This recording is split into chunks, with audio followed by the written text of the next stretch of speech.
Listen. In South Africa, a native herb seems to be saving lives. So you're really saying that 50% of your patients previously would have died, and now with Sutherlandia, they're going away? That's exactly what I'm saying. Herbs are part of an ancient and sometimes unusual medical tradition. It's all way beyond what we normally think of as medicine. Demand for herbal remedies is booming as more and more of us are convinced they work. Very well-used remedy for toxic conditions, skin disease, joint problems. Some of the claims are dramatic. St John's wort has changed my life because it's enabled me to be me. 1 + 1 is not equal to 2. 1 + 1 is equal to 10. So do herbs really work? Do they offer something special? And could they even provide the key for medicines of the future? I'm going to take a new look at these ancient medicines and find out if there's any evidence that they really have special healing powers.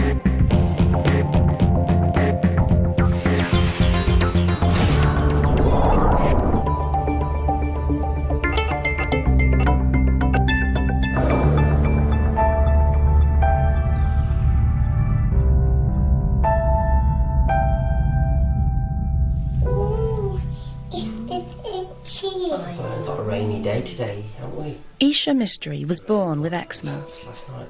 I put the leg in. As she's got older, it's got worse. Today it covers most of her body. You want to go to it's the other one, left leg. It frequently makes her life a living hell. The amount of distress is traumatic both for her and for ourselves. It just takes so much out of you. You don't realise it, you just keep going on and on. But what happens is you feel physically and mentally whacked out. Bottom line is you're looking for something that can cure her. To stop her scratching, she wears special clothes that cover her entire body. The Mysteries have tried conventional medicine, but nothing has helped. In desperation, they're now pinning their hopes on herbs. We've tried homeopathic medicine, but then her itching got worse and worse and worse, so we stopped that. I hope herbs doesn't go the same way. I hope that going the herb route, I'll find a long-term cure for her. Come on, let's get the puzzle out.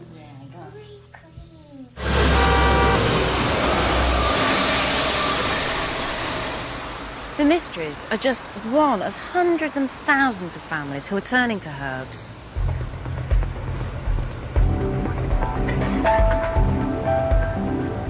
In Britain today, herbal remedies are the fastest growing alternative therapy. It's a £100 million a year business. Demand is so high, there's a herbalist on almost every high street. In this one building, there are herbalists from Japan, China, India and Tibet working alongside each other. And in almost any town you'll find herbalists like these, or ones from Africa, the West Indies or Western Europe. Each one is using a different tradition with different herbs in slightly different ways. What are you making? I'm making a traditional decoction for the digestive system. This is the famous ginseng, which is the main herb. We always have. One of the most popular herbal treatments is traditional Chinese medicine. It looks like a fungus. Quite fragrant. No, now we're going to add the fungus.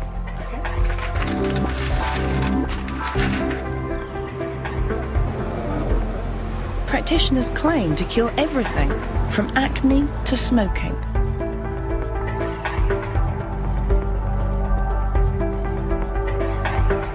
There's a baffling array of doctors and an equally baffling array of herbs.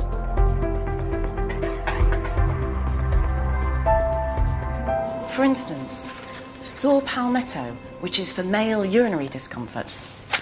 Sage leaf, that's for women during and after menopause. And I've got here some ginseng, which is supposed to keep your energy levels up and keep you staying sharp. Could do with some of that. It's a hypochondriac's dream. And if all this sounds strange, it gets even more intriguing.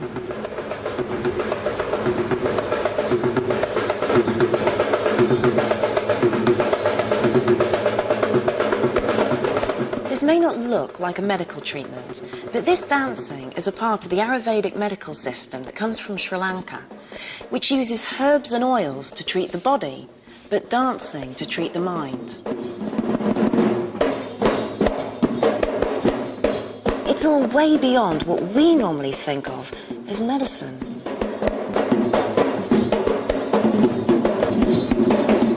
Yet some people claim herbs have transformed their lives.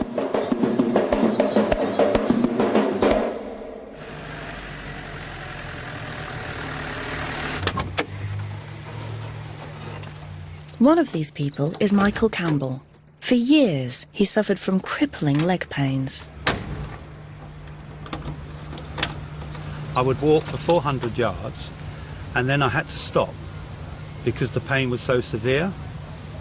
And then I could wait 5 minutes and then I could walk again for another 400 yards and then I had to stop again. Michael, a central heating engineer, was diagnosed with a dangerous circulation condition called intermittent claudication. I would try and walk through the pain, but the pain was so severe that I couldn't. I had to stop. The usual treatment is surgery, but Michael has had bad experiences in the past. There was no way that I was going to go and have surgery. I was scared of it. It frightened me. So he visited a herbalist who gave him ginkgo. That's it. To his astonishment, it seemed to work.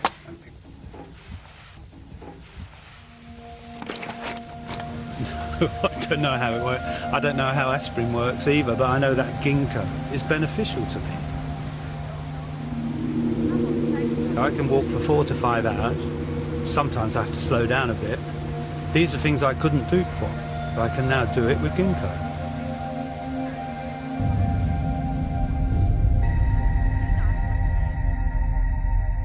It sounds remarkable, but one person's experience, however powerful, isn't scientific proof. As herbal medicines come flying from the shelves, are any of them working? Can they cure people? Can they even provide something that conventional medicines can't? In this programme, I'm going to put herbal medicines to the test.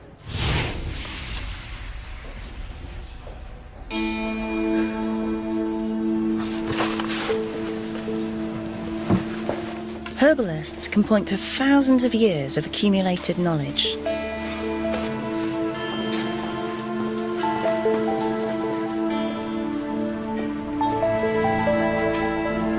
The oldest texts date back 5,000 years.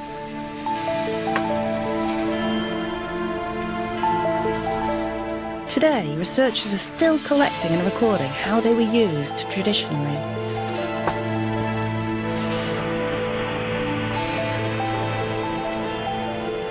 It's a vast body of ancient knowledge that herbalists still draw on.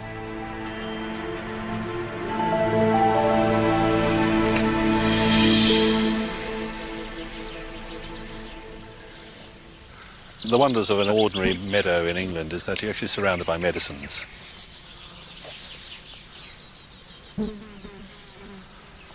This is a classic one here. This is the yarrow, the milfoil with the 1,000 leaves, as it's called. It was a very well-used remedy in traditional European medicine. We use it particularly for fever management.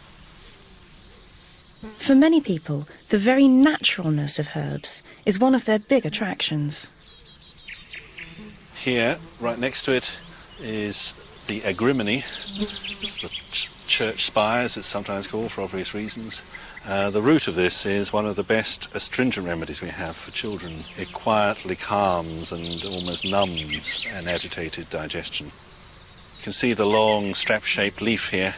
This is the ribwort, or the Plantago lanceolata, used very much as a mucilaginous plant. It contains a mucus which, when you chew it and swallow it, lines the upper digestive tract. And when you mulch it in, as a wound dressing, for example, it provides a nice soothing demulcent surface on it. Now, it's well known that some plants contain medicinal compounds. You know, the bark of a willow tree contains a compound that helps to relieve pain, and scientists copied it, and that way we got aspirin. Morphine used to be made from opium poppies. But herbalists are claiming that herbs aren't just there to provide raw materials for drugs. They can be powerful medicines in their own right. But is there any evidence for these claims?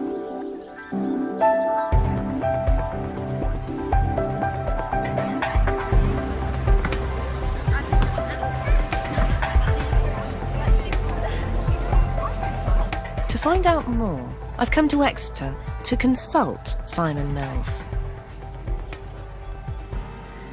I'm interested in understanding the differences in the way a herbalist would treat somebody from a conventional medic. So if I tell you some of the kind of symptoms I have, then maybe you could treat me in the way you normally would. Of course. Well, I have been feeling really run down, and I've had a cold sore and conjunctivitis just in the last 2 weeks. Simon started with a routine checkup. Can I just check a couple of things? Can I just check your pulse, please? And can I see your tongue just open wide? Let me stick it out. That's great. Thank you very much. That was quick. It's very interesting because the tongue as a tool for assessing the body is largely dropped out of fashion, but it used to be one of the best ways of seeing what was going on in there. And what does my tongue tell you about me? How? The diagnosis came as a bit of a surprise. In your case, it's a little bit of heat damp. Heat damp. I couldn't quite believe what I was hearing. Humid might be the best way of describing that in common language. A combination of hot, which is excessive activity, metabolic activity, as well as others. Running the furnace is quite high. And dampness, which is a metaphor of infection and contagion and marshy, boggy, not clean.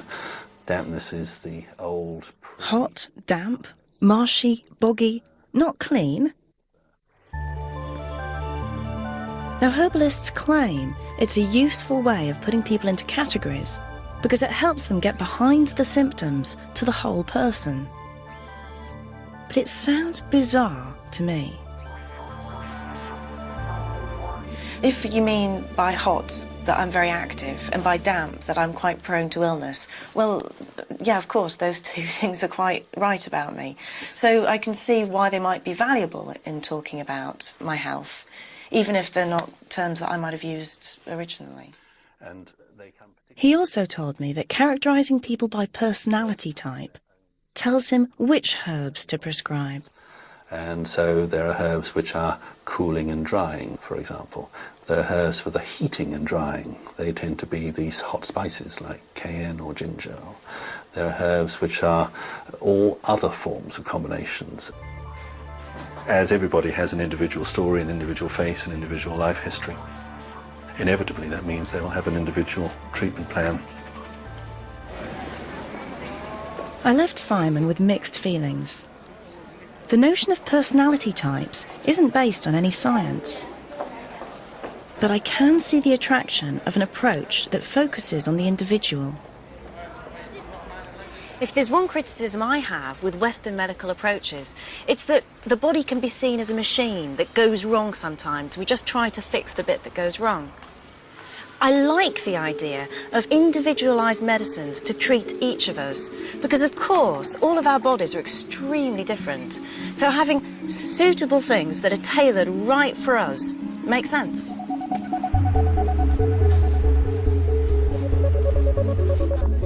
But could it be this individual attention that's actually making people better? How do I know the herbs are doing anything at all? To get another view, I'm going to visit a country where herbs are claimed to have an astonishing effect.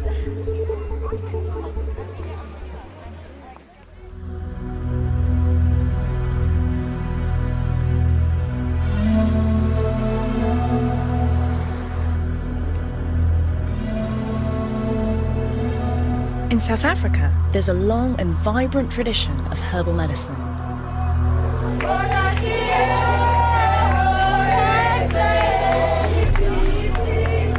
In the local villages, conventional drugs are beyond most people's reach. And herbs are all they've got. So we have all these herbs laid out before us. What do they all do? Yeah, this one is pillar, leaf long. This one we call it leaf long. It relieves asthma and TB. Okay. Even is good for pregnant women and small children. Okay, and how about this one here? This is African potato. It relieves ulcer. Ulcers? Yes. Okay. But one herb stands out. It's called Sutherlandia.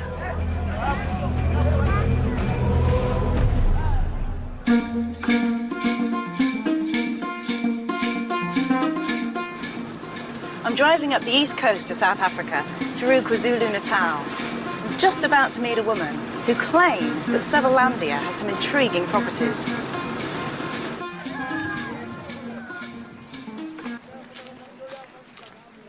Anne Hutchings is a medical researcher and herbal practitioner. Several years ago, she started using Sutherlandia to treat people suffering from HIV/AIDS. To her astonishment, she claims, it appears to help. No, you've still got those lumps. Something here.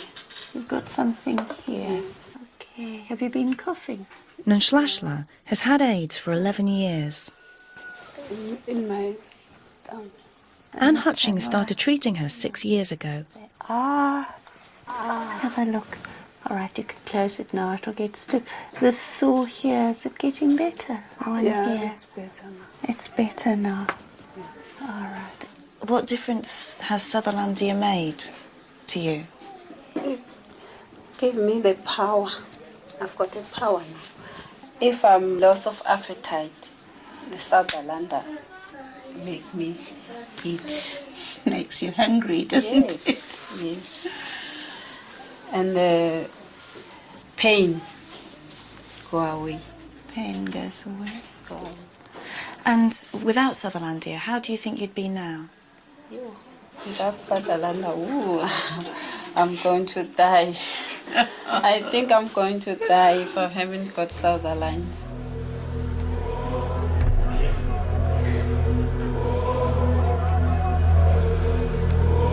This is not an isolated case. Anne has treated more than 800 patients in local clinics. Over 50% have improved.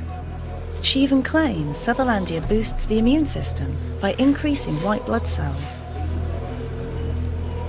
Recently, we've had some blood counts on the patients, which indicates that it is working really as an immune stimulant, and it can be seen in the blood tests.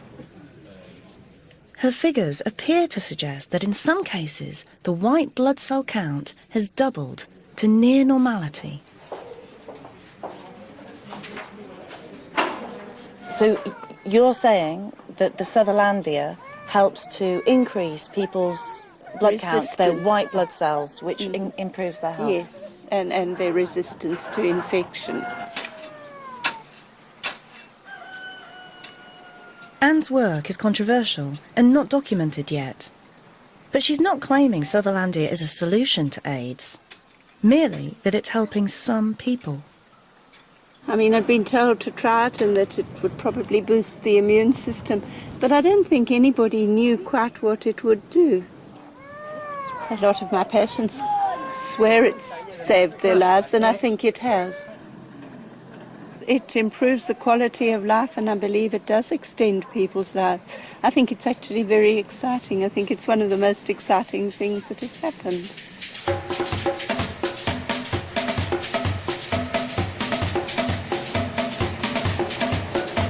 Some of the most striking results appear to come from a local AIDS hospice. Here, people considered beyond treatment by the local hospital come to die.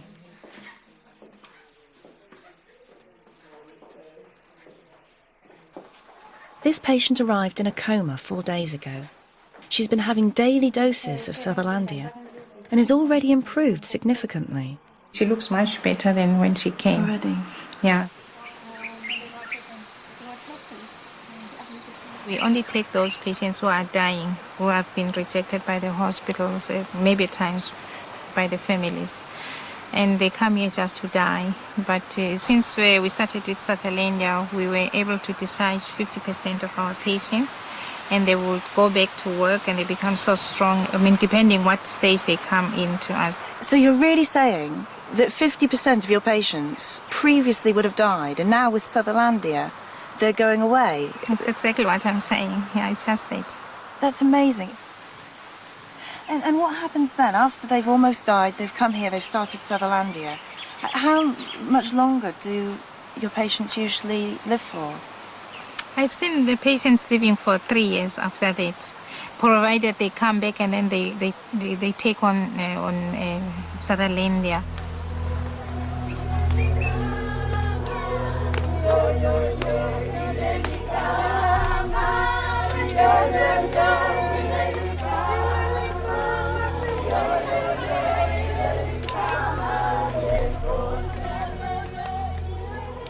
Coming to a place like this makes you realise that for most people on the planet, herbs aren't just a fad or a fashion. If Anne Hutchings is right, they may make the difference between life and death.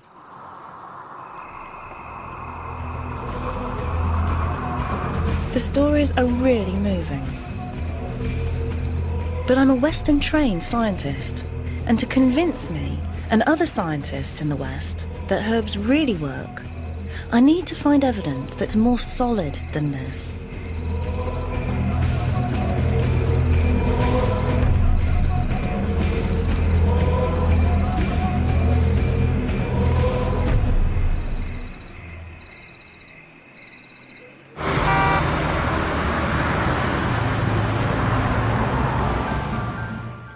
One group that's been following the boom in herbs with particular interest is the medical profession. So what do doctors make of them? It's very difficult to actually pin down exactly how much we know about different herbs. What we've really got is some anecdotal evidence, some stories from individuals, sometimes over centuries. But relatively speaking, compared to modern drugs, manufactured drugs, we have much less evidence, much less robust evidence. That's really what we need.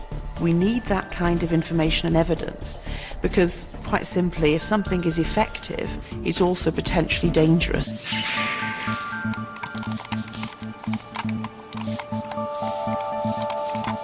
So what worries doctors, just as it worries me, is that much of the case for herbs appears to rest on anecdote.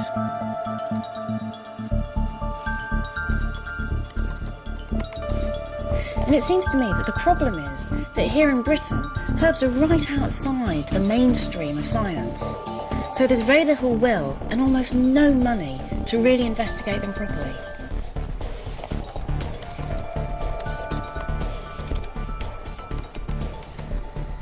Yet paging through the medical data, there's one country where they seem to take it all much more seriously.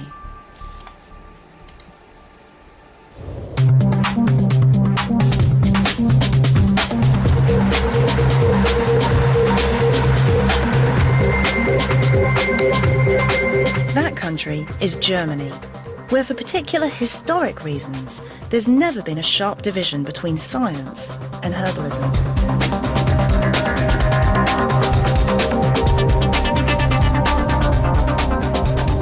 Here, all GPs are trained in at least a little bit of herbal medicine, and a large majority of them treat people with herbs just as a part of their common practice. In fact, in Germany, the second most popular drug after aspirin is ginkgo. In the UK, that would be unheard of. This has made Germany one of the world's leading centres in scientific research on herbal remedies. Germany's commitment to herbs goes back to the 19th century. But it was given an unexpected modern spin in the 1930s.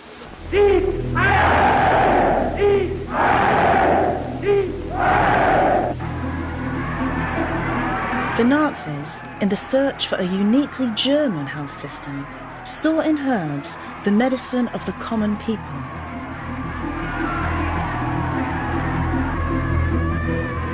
They pushed herbalism into the medical mainstream and jacked up production and research.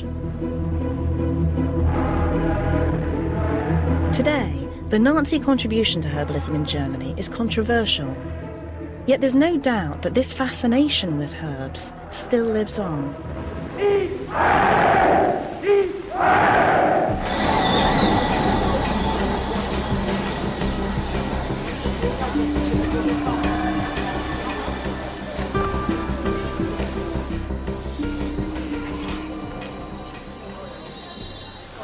And part of that legacy is this, the Commission E monographs.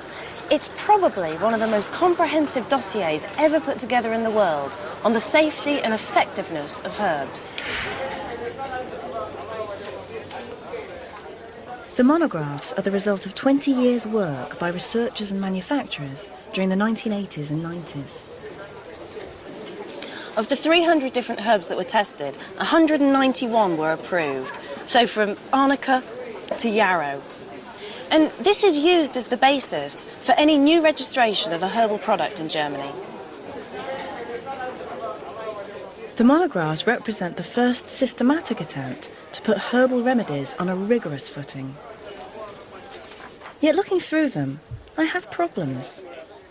If you take a closer look, there are very few references. So you can't check out any of the evidence. And if you speak to the people who created this, they say that it's based partly on anecdotal and partly on historical uses of a herb. So although it's extremely comprehensive, from a scientist's point of view, it's not quite the herbal Bible some people say it is.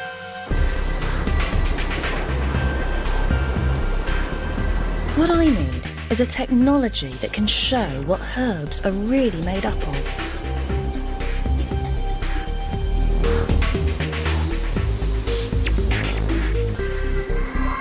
That's why I'm going to go visit a research centre near here.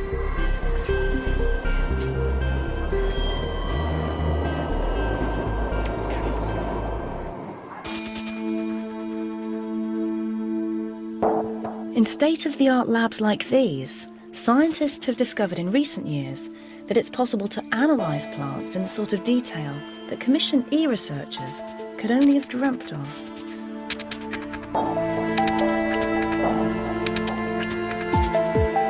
Nowadays, we have access to techniques like thin layer chromatography, which is just an approach that separates out the different chemical compounds from within a herb. So, for instance, I've taken the essence of a herb, ginkgo, and put a thin line of that on this extremely thin plate.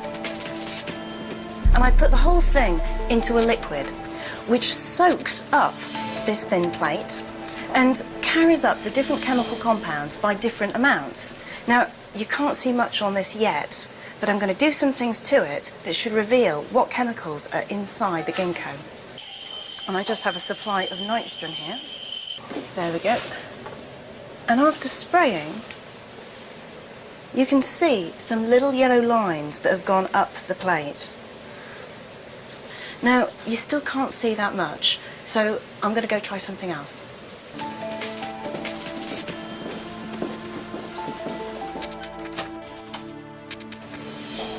Because I've sprayed the plate, we're going to be able to see the chemical fingerprint of ginkgo by putting this underneath these ultraviolet lights. And look at that. It's just amazing that different lines, each represents a different chemical compound from the herb. Taking herbs apart like this means we can see exactly what they're made of.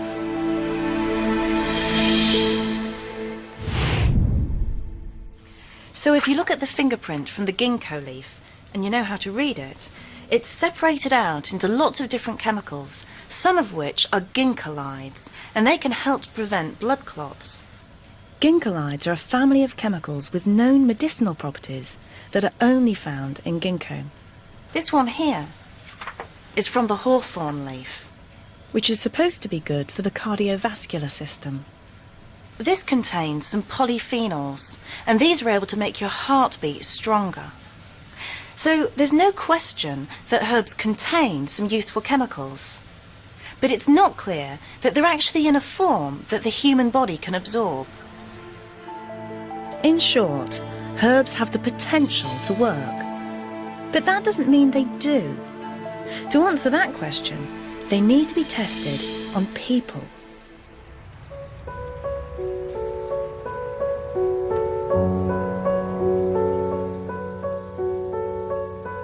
One of the most thoroughly investigated is a herb believed to relieve depression. Jenny Miles has suffered from it much of her life. I remember when I took my GCSEs at school when I was only 15 that I felt so useless and so worthless with myself that I literally wanted to take a shed load of paracetamols and just end it all. Jenny has continued to struggle with these black moods as a young mother. Depression just takes your heart and soul away from you. You don't want to continue. There's no light at the end of the tunnel. As soon as you've dealt with one problem, there's going to be another one, and you're never really going to get over it.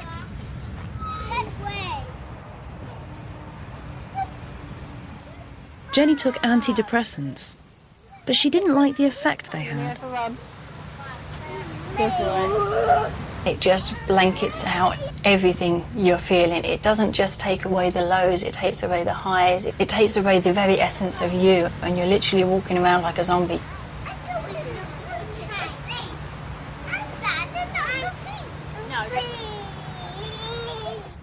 As a last resort, she took a herb called St. John's wort. The benefits, she says, were almost immediate.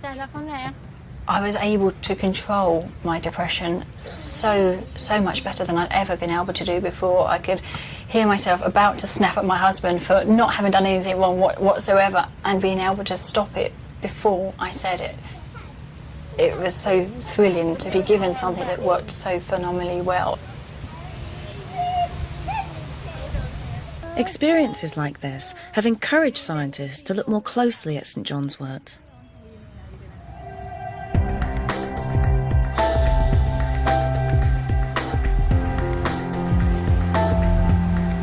One of the centres of research is Germany. Here, a manufacturer of herbal products has conducted rigorous clinical trials into the plant. When did you do your trials in St. John's wort? We started clinical trials in St. John's wort about 10 years ago, and we knew it was traditionally used in people who felt sad, depressed or dejected. So what we wanted to know was whether we could bolster up this experience-based knowledge by modern clinical trials. St. John's wort contains a chemical called hyperforin, which is believed to reduce depression. But is it in a form that can be used by the human body? The researchers recruited nearly 2,000 volunteers suffering from mild to moderate depression. Do you have trouble getting to sleep at night? Yes. Do you find yourself feeling worthless?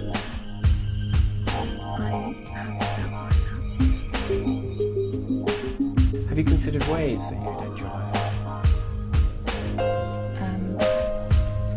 I once took some paracetamol, quite a large number. Have you ever deliberately harmed yourself? Some volunteers were then given a standardised extract of St. John's wort. No, you remember I was saying in the study... The rest got a conventional antidepressant or a dummy pill. I don't know which one these pills are, and you won't know until the end of the trial. Is that okay? Over the course of the trials, researchers carefully monitored the mental state of each volunteer. Then they analysed the data. Would St John's wort be effective? The results were unequivocal. We found that there's a considerable amount of people who gets completely cured. And what is very amazing is that many of these people don't get another episode again, so it prevents them from relapses. That's amazing.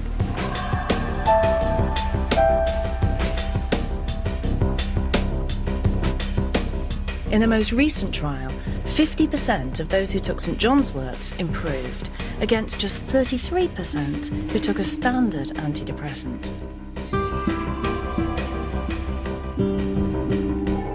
Moreover, twice as many of those on conventional drugs reported side effects.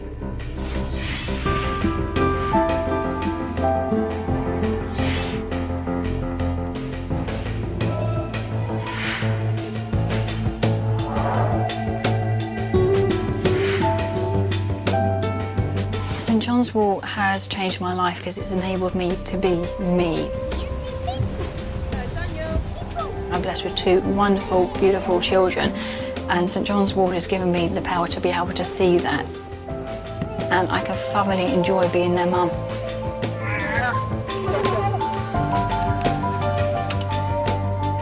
Here at last is solid proof that a herb not only works, but works better than conventional drugs. Yet St John's wort is only one of dozens of remedies commonly used by herbalists.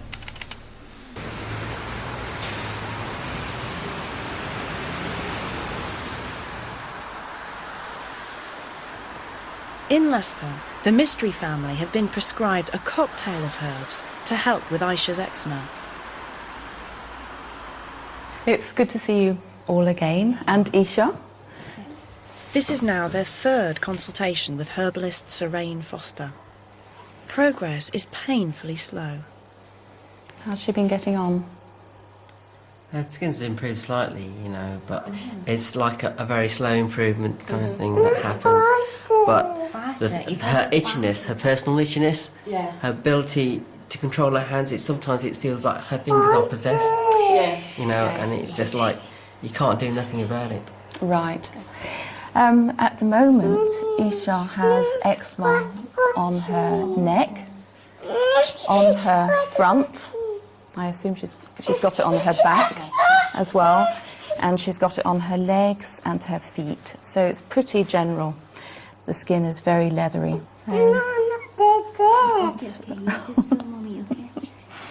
Her face looks a lot better than it was when we first met, which is good. That seems to have calmed down a little bit. And how is she getting on with her sleeping? Varies. Not a full night's sleep. Yeah, last couple of days she was very, very bad. Down. Okay, I'm sorry. I think if we focus on the treatment to cool her down a bit more, and also to try and prevent or help the itch.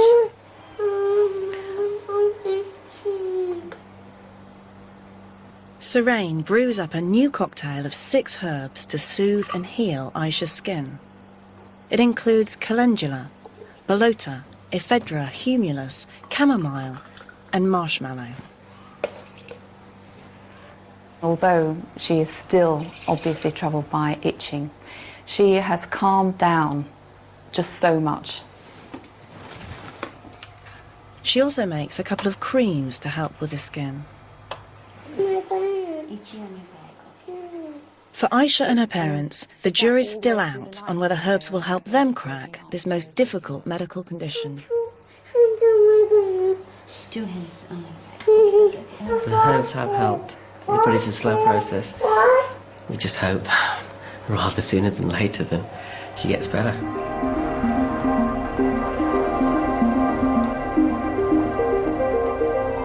Today, we know more about herbs than ever before. Dozens of remedies have been analysed. But how good are the tests? And what do they prove? To find out, I consulted Professor Edzard Ernst, the UK's first professor of complementary medicine. The science in herbal medicine is as good as any science in alternative medicine. I know of clinical trials in herbal medicine which compare favorably with clinical trials in pharmacology or any other area of medicine.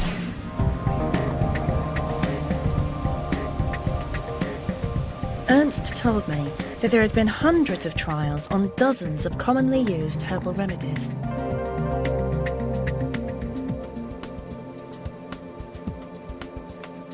So, for instance, to my surprise, there's no real scientific evidence that ginseng helps with mental alertness, or that evening primrose oil helps with menstrual problems. They've been through clinical trials, and they just don't work. There isn't even any solid proof that echinacea helps to boost the immune system or fight off colds. Yet, using the most rigorous criteria, Ernst has found overwhelming evidence that some herbs do work. There's jolly good evidence for at least a dozen different herbal medicines to help in specific diseases. These are what have been called the super herbs. So, there's St John's wort for mild to moderate depression. Black cohosh, that helps with the effects of menopause. Devil's claw, and that helps to act as an anti-inflammatory and helps with joint pains.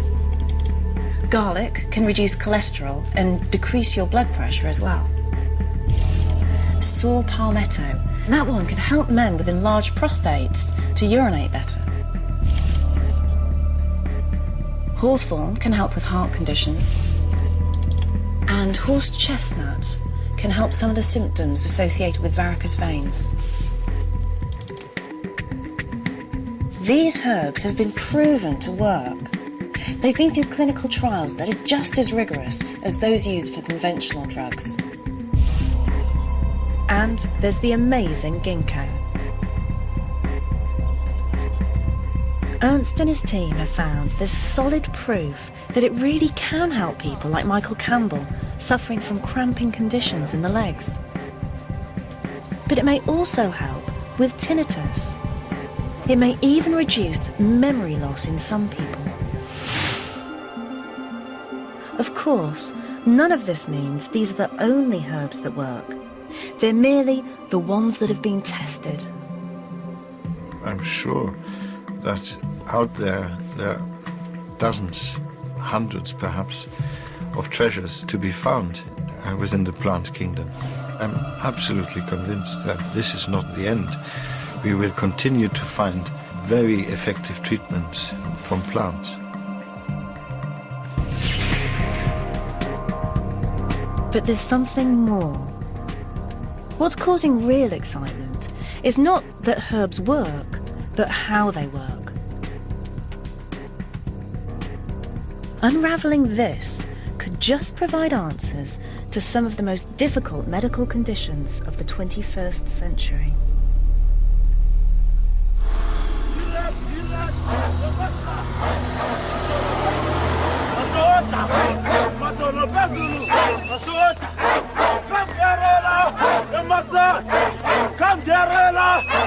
One place to start this inquiry is back in South Africa, where scientists have been looking very closely at how herbs work.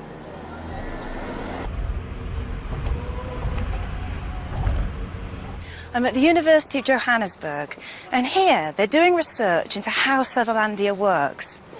And they're coming up with some amazing things that could have huge implications for how other herbs work. Now, Carl, I know that you've been studying Sutherlandia. What exactly are you doing here? Trying to isolate certain molecules from Sutherlandia, trying to separate them. He said one group of chemicals had particularly caught his attention. They're known as flavonoids. They contain molecules that have been shown to be active on cancer cells and also on HIV infection. So they're not trivial molecules, but there's a mystery here. What's puzzling is that flavonoids are very large molecules. So large, they don't easily pass through a cell membrane. So they should be impossible for the human body to absorb. So although we know that the flavonoid contains chemical structures that have got proven, highly relevant pharmacological activity, the mystery is how do they get into cells? The mystery caused Albrecht to think again. Could it be that Sutherlandia's apparent efficacy was a myth, and that the human body can't absorb the active part of the plant? Albrecht wondered if he'd missed something. Then he had another thought. The interesting thought that has arisen in our research is that there's another family of molecules called the saponins, or the detergents. They're soap-like. Just to give you an idea, I've got some of the plant material here in water. There we go. Shake it up. And you'll see. What? That's what you get with hot water. I got a warning about that one earlier on, but look at that. It's forming a soap layer. And the idea that arose, couldn't it be that these saponins are acting on the membranes of the cells to allow the membranes to take up the flavonoids? Okay, so flavonoids might be able to help with something like HIV and AIDS, but flavonoids can't get through the cell membrane in human beings, so they shouldn't really be having an effect just by eating the herb. However, there's another substance which is like a detergent, and that can change the structure of the flavonoid and mean that it can cross the cell membrane. Not so much change the structure of the flavonoid, but change the structure of the membrane to let the flavonoid go through. Okay.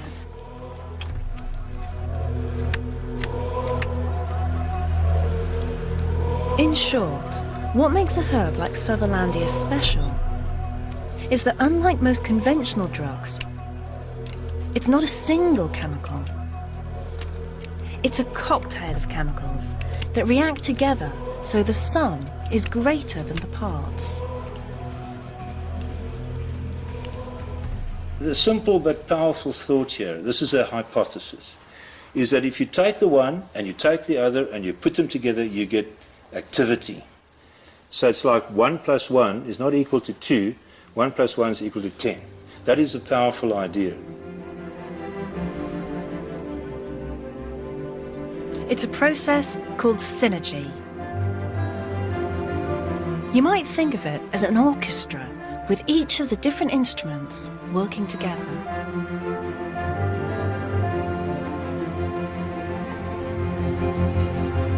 Unfortunately, symphonies of chemicals like this are still too complicated for scientists to reproduce.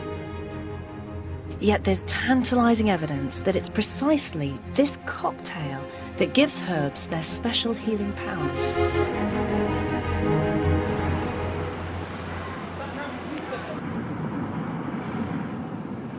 One place they're testing the idea is London's Imperial College. Here, they're examining whether a herbal cocktail can be exploited to treat one of the most puzzling chronic conditions of the 21st century: Alzheimer's.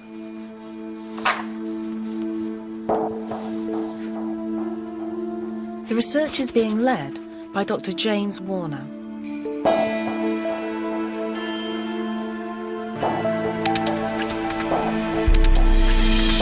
This is a magnetic resonance image scan of a 62-year-old person with Alzheimer's disease.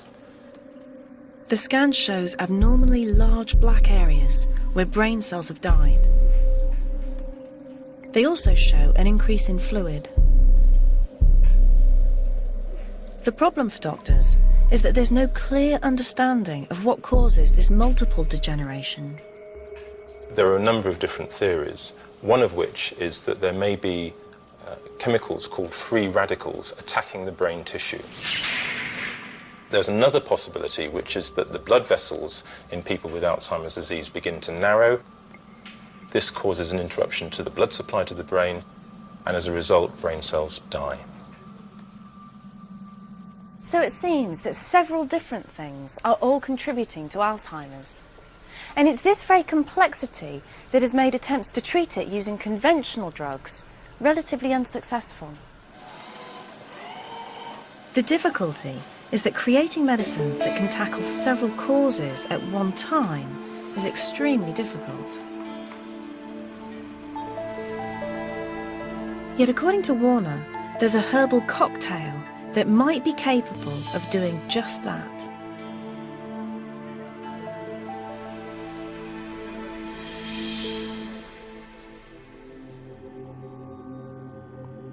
It's that remarkable plant, ginkgo. It's an extraordinarily complex mixture of up to 200 chemicals. This means that unlike conventional drugs, it may be able to have several different effects simultaneously. The first thing it will be doing is dilating the blood vessels, increasing the blood flow to the brain, and therefore improving the delivery of oxygen to nerve cells. It also probably scavenges those free radicals, those toxic chemicals that the body produces that attack nerve cells. And by scavenging those free radicals, it might help to reduce the development of Alzheimer's disease.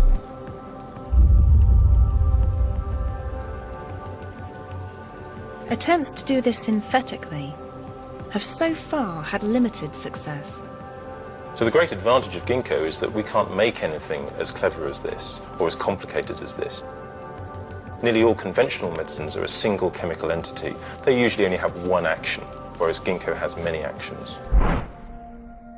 In other words, it's the herbal shotgun that can hit a range of targets versus the conventional single bullet that can only hit one.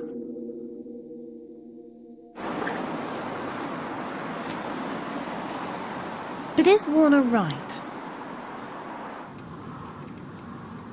To find out, he's running what he hopes will be the definitive clinical trial into whether ginkgo can help with Alzheimer's. What I'm going to do now, Arnold, is show you some everyday objects, and I'd just like you to tell me what each one's called. Okay? Nearly 200 volunteers suffering from various degrees of Alzheimer's have been recruited. So first of all, could you tell me what that's called? A flower. It is a flower. Each is assessed and then given ginkgo or a dummy pill. They're then revisited 6 months later and reassessed to see if there's been any change. Well, the doctor uses it to measure, it might be a heartbeat, I'm not sure. He would use it to listen to your heart, yeah. Oh, I don't know the name of it now. No, not now. No. The results of Warner's trial aren't due until spring 2006, although earlier trials have strongly suggested that ginkgo works. Tweezers. That's right. But the trial could have much wider implications. It may just be that, like Alzheimer's, many of the chronic diseases of the 21st century require a more complex chemical cocktail than we can currently make. In which case, herbs, in all their complexity, may just be the answer.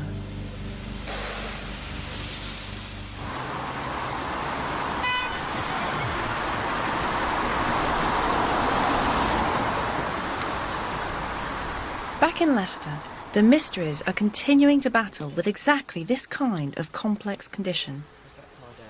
Aisha has now been taking herbs for her eczema for 6 months. The change is quite extraordinary. Look at that arm.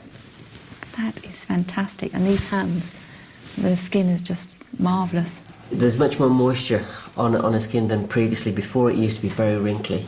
Yeah, as you can see. Her face looks very, very good. Very, very good indeed. But I can see that there's a little patch, isn't there, underneath the chin? It like comes up all around, like little small patches of red when she's tired. Yes. Okay. And Eczema is notoriously fickle, and it could well flare up again. Oh, that's lovely. That is just so much better than it was. When we first brought it over, it really is very, very much better. There are no clinical trials that prove herbs can cure eczema. Every now and then you might see like some claw marks on it because when she gets scratchy or tired, but it tends to heal much better than what it used to. The skin is just Yet we could just be getting closer to understanding why herbs may work for complex conditions like this that continue to outwit conventional drugs. At this moment in time, we're on an upward trend, on a roll, and I'm just concerned that we don't take a step backwards. Now that Isha's skin has stopped seeping like it was and weeping like it was, we can confidently use other herbs that help to heal.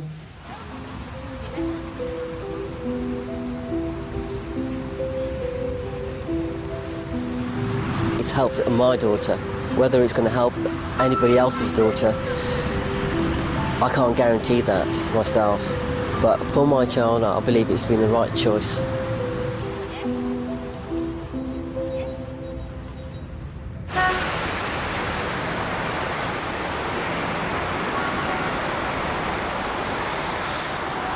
Today, it's recognised that some herbs, at least, can be powerful, effective medicines. But that also means that they can be dangerous. Just like drugs, herbs can have side effects. They can even contain dangerously high levels of toxic chemicals. But because they've never been thought of as medicines, until recently, there have been very few controls over their safety or quality. In an attempt to address some of these issues, new legislation now requires that herbs that make any claims to have medicinal properties now have to go through rigorous quality standards. Perhaps this is the first step in breaking the division between conventional drugs and the proven medicinal herbs. A recognition that these herbs might have something special and unique to offer. During my journey, of course, I began knowing that an ingredient taken from a particular herb could have a medicinal effect. But what's really impressed me has been the way that different ingredients from a particular herb can combine together and have really powerful effects on us humans. So I believe that herbs are going to play a key role in medicines of the future.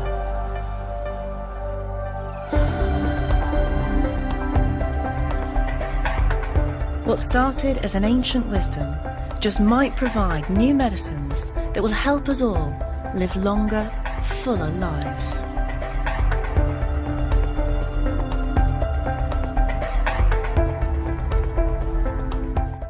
Jane Horrocks discovers her family history rooted in the cotton mills of Lancashire tomorrow night. Who Do You Think You Are is at 9. Well, back to tonight and a past gem. Jane Leaves was in the chair for Have I Got News For You? Next.